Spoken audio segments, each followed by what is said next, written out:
गौरी अभी मैं बहुत गुस्से में हूँ, मेरा दिमाग और खराब मत करो। अरे मैं हमेशा जो बात तुमसे कहता हूँ तुम वो समझ क्यों नहीं पाती? बस एक बात पे लग गई हो कि ये सब कुछ भोग की वजह से नहीं हुआ, ये सब भोग की वजह से हुआ है, चरणामृत की वजह से हुआ है। ये बड़ी बात नहीं है गौरी, इसके बारे में बाद में सोचा जा सकता है। सबसे बड़ी बात ये है कि तुम्हारा ये अंधविश्वास, मुझे ये सोच के ही बुरा लग रहा है कि मेरे जैसे डॉक्टर के यहाँ इतने सारे लोग बीमार पड़ गए। डॉक्टर साहब मैं सच कह रही हूँ। देवी माँ बिल्कुल नहीं चाहती कि उनकी संतान को कष्ट हो, और आज जो हुआ वो तो देवी माँ का ही अपमान है। डॉक्टर साहब आप मुझे डांटिए, मारिए, चिल्लाइए, जो मर्जी आए कीजिए, लेकिन आखिर सच क्या है ये जानने में मेरी मदद कीजिए आप डॉक्टर साहब। मैं भी जानना चाहती हूँ कि इतनी बड़ी दुर्घटना आखिर हो कैसे गई। आ जाओ धीरे, आ जाओ धीरे। नहीं चल पाऊंगी, नहीं चल पाऊंगी यार, मैं मर जाऊंगी। सुनिए ना, ईशान को बुलाइए ना, विश्वास कीजिए मैं मर जाऊंगी, मुझसे और सहन नहीं हो। ये बाहर कैसी आवाज थी?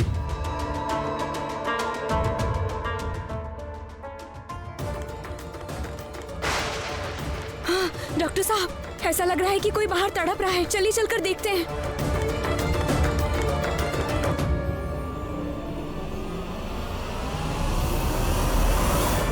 अरे यहाँ तो कोई भी नहीं है, लेकिन मैंने यहाँ कुछ गिरने की आवाज सुनी थी।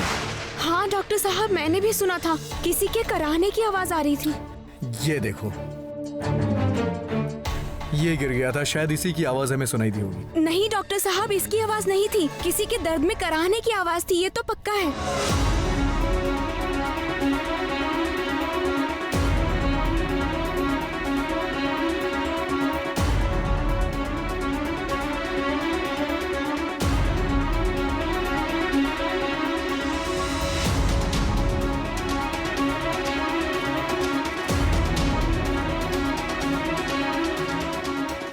गौरी क्या कर रही हो तुम? देख रही हो ना यहाँ कोई नहीं है। चलो आओ कमरे में आओ।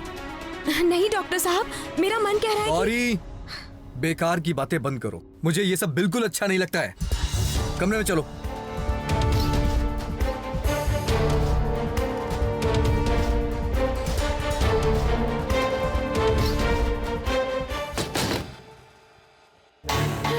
देखो शैलो को जल्दी से खबर करो, इसकी जो हालत है इससे ज्यादा देर यहाँ नहीं रख पाऊंगा। जाओ आ जाओ, आ जाओ मेरे साथ आओ, रुको मत, चलो। देवी माँ मुझे ऐसा क्यों लग रहा है कि यहाँ कुछ भी ठीक नहीं हो रहा।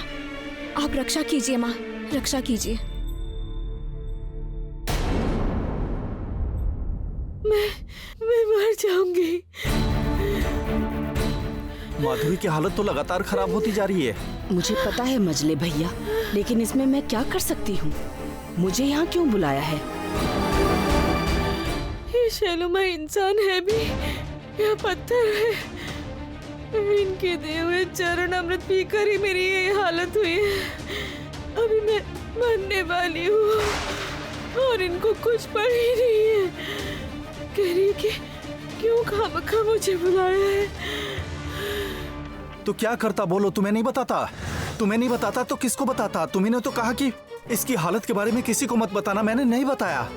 लेकिन देखो दर्द और इन्फेक्शन से इसको बुखार आ गया है। मैं क्या करूं तुम ही बताओ। बहुत दर्द हो रहा है, बिल्कुल सहन नहीं कर पा रही हूँ, मैं मर जाऊंगी। ओ माँ, माँ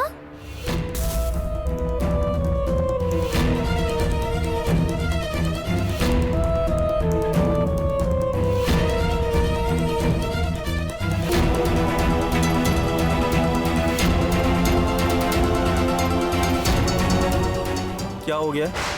तुम लोग यहाँ कैसे? क्या हुआ? हटिए ना, हमें माँ से बात करनी है। माँ भी बात नहीं कर पाएंगी, तुम लोग जाओ, कल आना। क्यों बात नहीं कर पाएंगे? क्या हुआ है माँ को?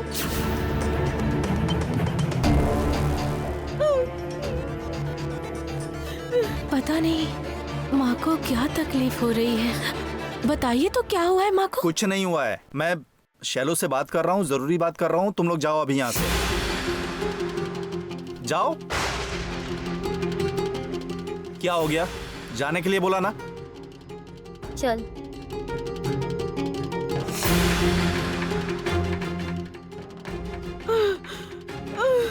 पोला और मुक्ता को किसी तरह समझा बुझा के यहाँ से भेज दिया है, लेकिन घर के बाकी लोग कल सुबह जब कोई इसे नीचे नहीं देखेगा और इसके बारे में पूछेगा तब क्या बोलूंगा मैं?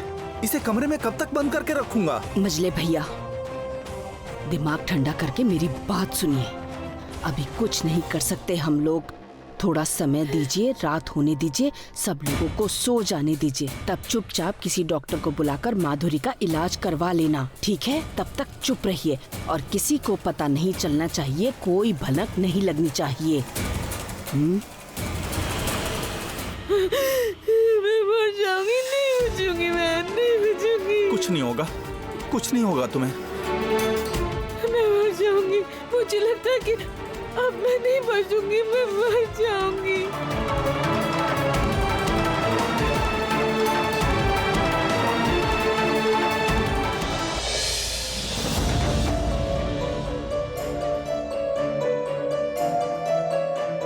क्या हुआ माधुरी? पियो।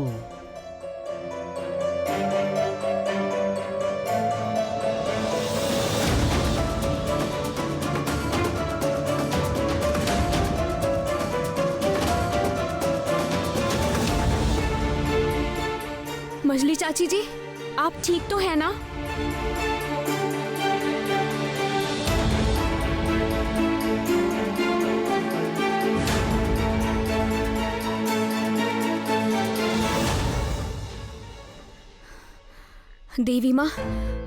देवी माँ मजली चाची अभी ठीक तो होंगी ना? उन्होंने उस वक्त जिद करके चरणामृत पी तो लिया था, लेकिन मुझे बहुत ज्यादा चिंता हो रही है माँ। जब तक उन्हें देख नहीं लेती मुझे शांति नहीं मिलेगी। आप सुनिए।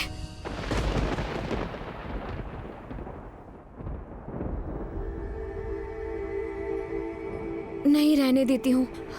डॉक्टर साहब को जगाकर मैं क्या करूंगी? क्या बताऊंगी उन्हें? लेकिन मेरा मन बहुत ज्यादा बेचैन हो रहा है माँ। क्या मेरा जाना सही होगा मजली चाची के पास? हाँ, मुझे जाना चाहिए। एक बार जाके देखती हूँ।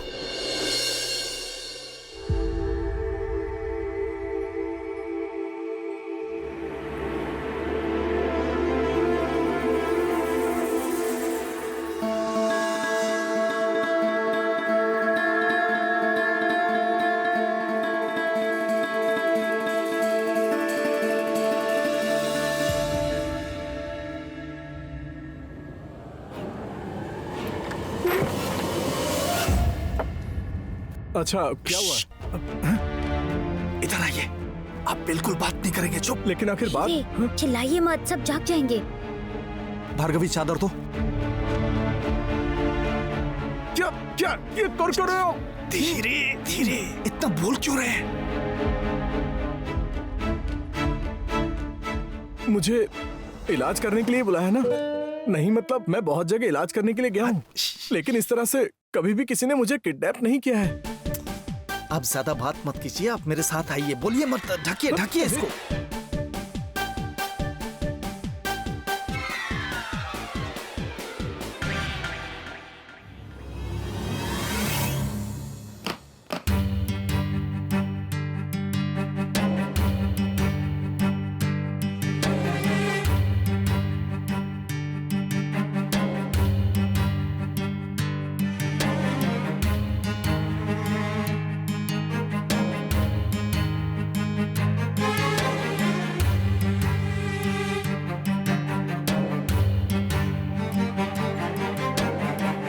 अरे सर, ये तो बहुत ही सीरियस कंडीशन है। इनका प्रेशर और पल्स दोनों ही गिर रहे हैं। इन्होंने आखिर खाया क्या था? इसने जो भी खाया हो, आप इसको कोई दवाई दे दीजिए जिससे ये ठीक हो जाए। अभी एक इंजेक्शन देना पड़ेगा। आपको जो करना है कीजिए, लेकिन जल्दी कीजिए। सर, मुझे कोई जादू थोड़ी आता है, इसमें टाइम तो लगेगा ना। और इसके अलावा अगर इससे कोई काम ना हो तो होगा, सब काम होगा। जरा कड़क डोज इंजेक्शन दे दीजिए, सब हो जाएगा। आप समझ तो रहे हैं ना? आपको इस तरह ऊपर क्यों लेकर आया हूँ? ताकि किसी को पता ना चले। किसी को पता चला तो मुश्किल हो जाएगी। देखिए, छुपकर ट्रीटमेंट करने से पेशेंट को नुकसान ना हो जाए। वैसे ही बहुत देर कर दी आपने। मुझे बिल्कुल नहीं लगता कि इन्हें यहाँ पर इस तरह से रखना अच्छी बात है। इन्हें तुरंत हॉस्पिटल में एडमिट करवाना चाहिए। अरे भाई, अगर हॉस्पिटल में एडमिट करवाना होता तो आपको यहाँ पर बुलाता।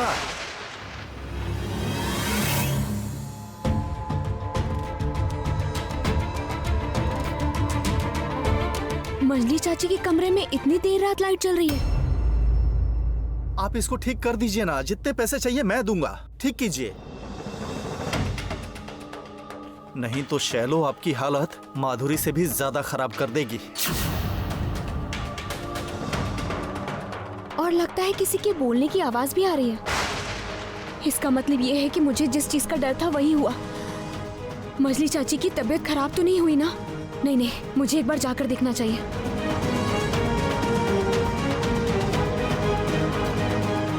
देखिए, जो प्राइमरी ट्रीटमेंट करना था वो मैंने कर दिया है, बाकी मेडिसिन वगैरह मैंने लिख दी है। लेकिन मैं फिर से कह रहा हूँ, हॉस्पिटल में एडमिट कराने में ही भलाई है। जो भी हो, ध्यान रहे इनको कल पूरा दिन ऑब्जर्वेशन में रखना ही होगा। किसी भी हाल में ये बेड से ना उठे, चाहे कुछ भी हो जाए। Complete bed rest.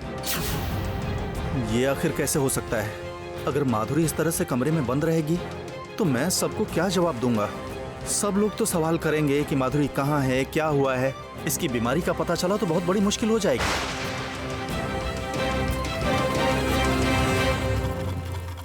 देवी माँ, मुझे जिस चीज का डर था वो नहीं होनी चाहिए। आप देखिएगा माँ।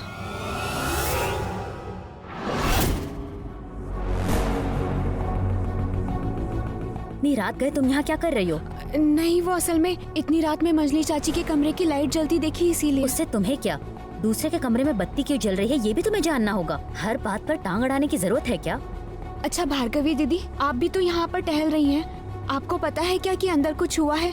कुछ नहीं हुआ है गौरी, तुम बस यहाँ से जाओ। नहीं, मैं जब तक मंजली चाची को देख नहीं लेती मैं कहीं नहीं जाऊंगी।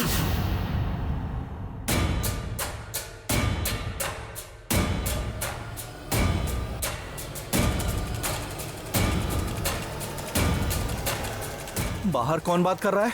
सत्यानाश। कुछ लोग बाहर बात कर रहे हैं। अब क्या होगा? कैसी लड़की हो तुम इतनी जिद्दी क्यों हो? तुम्हें पता नहीं है कि दूसरे के कमरे में इतनी रात को जाकर उन्हें परेशान नहीं करना चाहिए? तुम्हारी वजह से घर के सारे लोग जग जाएंगे, उसके बाद यहाँ पर हंगामा हो जाएगा। अभी तुम यहाँ से जाओ गौरी। नहीं, मैं बस एक बार मंजली चाची को देखकर यहाँ से चली जाऊंगी। उससे पहले मुझे शांति नहीं मिलेगी।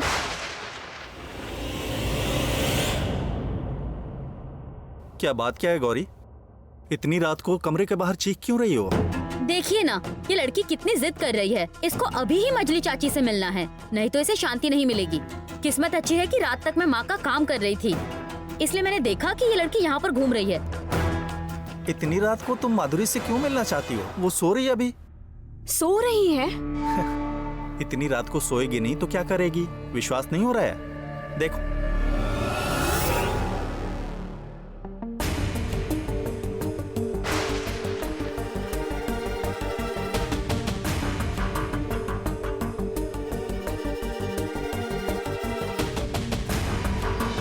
और कुछ जानना है?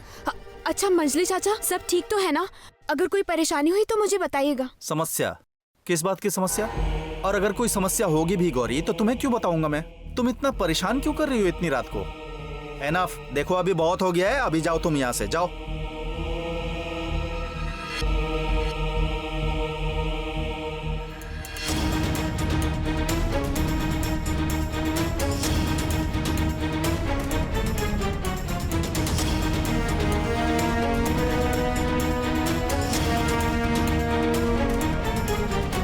अब आप बाहर आ जाइए, बाहर आ जाइए।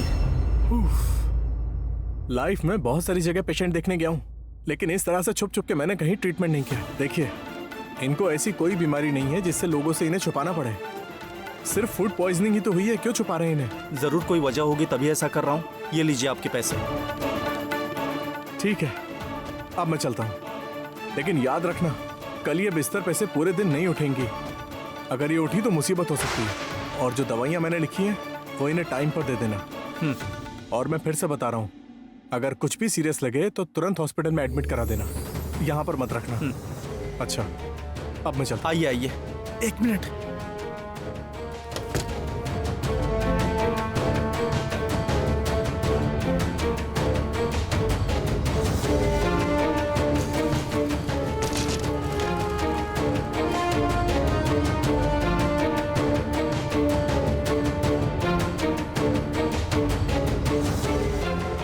कल माधुरी अगर बिस्तर से नहीं उठ पाई तो क्या होगा, क्या पता।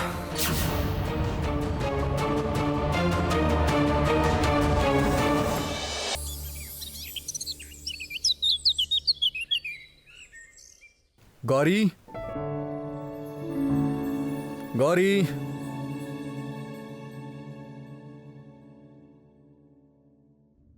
हे गौरी। हाँ हाँ डॉक्टर साहब, कुछ कह रहे थे, आपको कुछ चाहिए? कुछ नहीं चाहिए मुझे। तुम्हें क्या हुआ है? कब से बुला रहा हूँ लेकिन तुम सुन ही नहीं रही। ध्यान कहाँ है तुम्हारा? गौरी, कुछ हुआ है क्या तुम्हें? नहीं नहीं, कुछ नहीं हुआ है। सुनो, मैं निकल रहा हूँ, मुझे कुछ जरूरी रिपोर्ट्स कलेक्ट करनी है। मैं सोच रहा था कि आज बाहर ना जाऊं, लेकिन ये काम बहुत जरूरी है। आप वापस कब आएंगे डॉक्टर साहब? जल्द ही लौट आऊंगा। लेकिन गौरी, तुमसे एक रिक्वेस्ट करनी है मुझे। तुम प्लीज घर से बाहर कहीं मत जाना, और ऐसा कुछ भी मत करना जिससे कोई नई मुसीबत खड़ी हो। बहुत झमेला हो चुका है गौरी, अब मैं कुछ नया झमेला नहीं चाहता हूँ। समझ रही हो ना तुम? चिंता मत कीजिए डॉक्टर साहब, मैं कुछ नहीं करने वाली। सुनो गौरी, मुझे समझ में आ रहा है कि तुम इन घटनाओं से बहुत डिस्टर्ब हो। अच्छा ठीक है, तुम ये जानना चाहती हो ना कि असल में कल क्या हुआ था। मैं उम्मीद करता हूँ कि मैं तुम्हें सच सच बता पाऊँ कि कल क्या हुआ था। सच में डॉक्टर साहब, आप मुझे बता सकते हैं, लेकिन कैसे? कैसे ये तो बताना बहुत मुश्किल है गौरी, लेकिन मुझे लगता है जब मैं वापस आऊंगा तो मेरे पास इस सवाल का जवाब रहेगा, और इसका जवाब मिलना बहुत जरूरी भी है गौरी।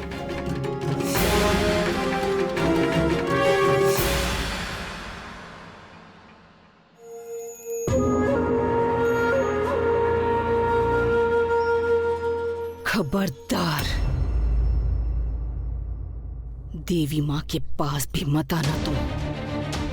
जाओ, निकल जाओ यहां से।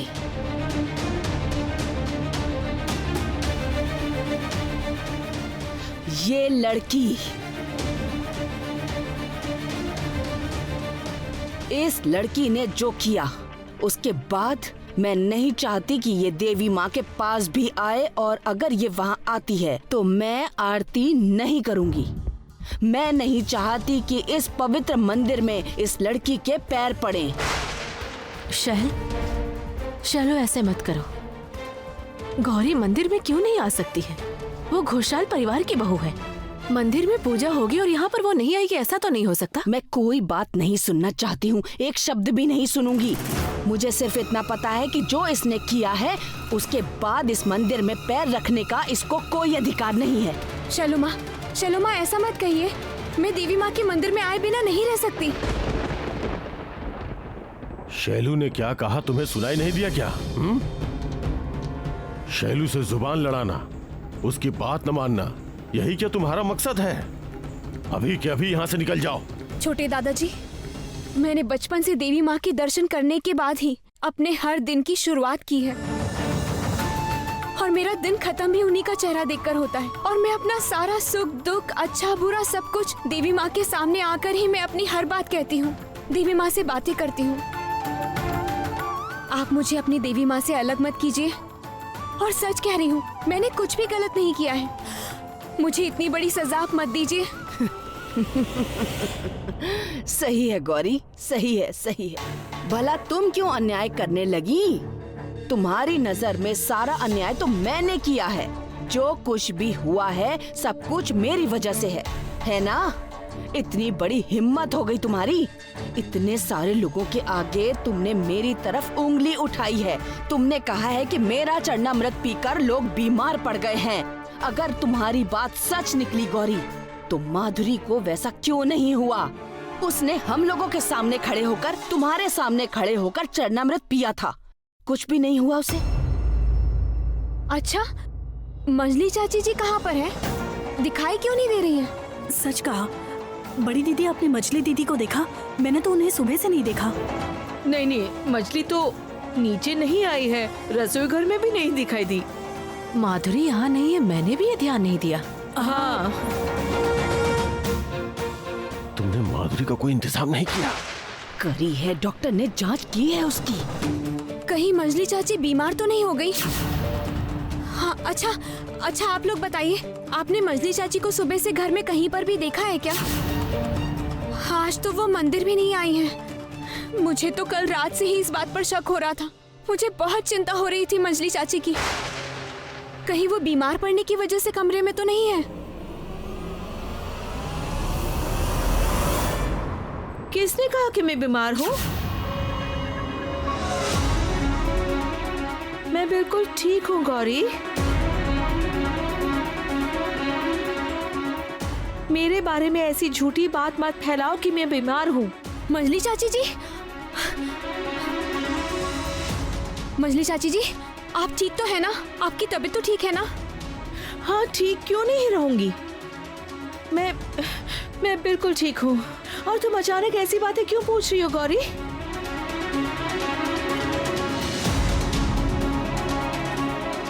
ऐसे ही नहीं बोल रही हूँ गौरी, दबाव में आकर मजबूरन बोल रही हूँ। उफ, ठीक से खड़ी भी नहीं हो पा रही हूँ। ये लोग मुझे खींच कर यहाँ लेकर आए हैं। क्या पाप किया है मैंने, क्या पता। इतना कुछ मुझे ही क्यों सहन करना पड़ रहा है रे बाबा।